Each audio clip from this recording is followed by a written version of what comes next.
Hey guys, welcome back. In this video, I will show you how to add payment method in Shopify store. Let's get started. In order to do that, head over in here at your settings, and then from in there, you should be able to see in here the option for payments. Once you're on your payments, you should be able to see in here the payments as well as additional payment methods. So you can set up in here your PayPal in order to receive payments through PayPal right here. So just head over and then connect your PayPal account that is also associated to your Gmail account that you use to register to your Shopify. So another method is to use this payment right here. So click on manage. And in here, you can actually just choose or change a provider right here. So for this one, you can change in here provider. Like for example, if you want to use Pioneer, you can change this one.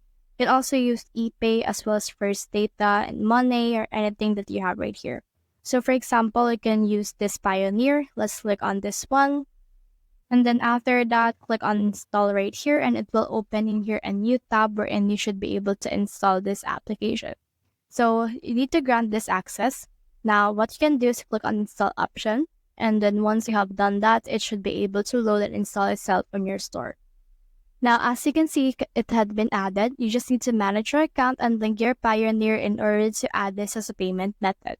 So that's the whole process. If you have found this video helpful, simply leave a like below or subscribe because it helps reach more people. See you soon.